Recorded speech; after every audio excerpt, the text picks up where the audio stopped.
અને એમાંય જેનો ધ્યેય ઈશ્વરને રાજી કરવા. અમારે શુકાનંદ સ્વામી હતા. એક પ્રસંગ તમે જો, આ બનેલી ઘટના. શુકાનંદ સ્વામી પત્ર લખતા હતા. સ્વામિનારાયણ ભગવાને એમને કહ્યું પત્ર એક લખો. એટલે એક પત્ર લખવા માંડ્યા. એ જમાનામાં તો પ્રેસ નહોતા, હાથે લખવાના. એટલે રાત્રે સાંજે આજ્ઞા કરી દીવાને અજવાળે અજવાળે શુકાનંદ સ્વામી પત્ર લખે. લગભગ 12 વાગ્યે પત્ર લખાઈ રહ્યો એટલે સ્વામિનારાયણ ભગવાનને આપ્યો. મહારાજ કે આ બરાબર નથી, કે ફરીને લખો. વળી પાછો લખવા માંડ્યા. વળી પાછું કે આમાં બરાબર ઉપમા નથી લખાણી, ફરીને લખો. ત્રીજી વાર પત્ર લખ્યો. અને ત્રીજી વાર પત્ર લખ્યો ને તો સ્વામિનારાયણ ભગવાને વાંચ્યા વિના ફાડીને નાખી દીધો. સવારે ઠીઠ ફાડીને નાખી દીધો. શુકાનંદ સ્વામીને કાંઈ નહીં.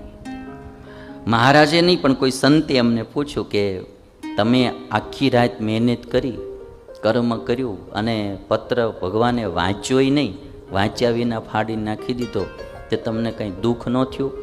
શુકાનંદ સ્વામી કે મેં તો મહારાજને રાજી કરવા માટે પત્ર લખ્યો તો, એ વાંચીને રાજી થાય તો વાંચીને, ફાડીને રાજી થાય તો ફાડે. તો આને કોણ દુઃખી કરીએ કે તમે કયો? લ્યો હાલો ભાઈ, આને દુઃખી કોણ કરે? જે કર્મ નિષ્કામ ભાવે થયું હોય એ કર્મમાં માણસને દુઃખ ન લાગે. વડતાલનું મંદિર બ્રહ્માનંદ સ્વામીએ બનાવ્યું. જેવી પ્રતિષ્ઠા થઈ અને સ્વામિનારાયણ ભગવાન કે હાલો અમારી ભેગા, અને સીધા મંદિરેથી ઉપાડ્યા. જોળી સ્વામીની એટલે પત્તરને પૂજા હોય. એ કે મહારાજને કે મહારાજ મારી જોળી અહીંયા પડી છે, લઈ આવું. સ્વામિનારાયણ ભગવાન કે બીજા પહોંચાડી દેશે, તમે હાલો. હાલો.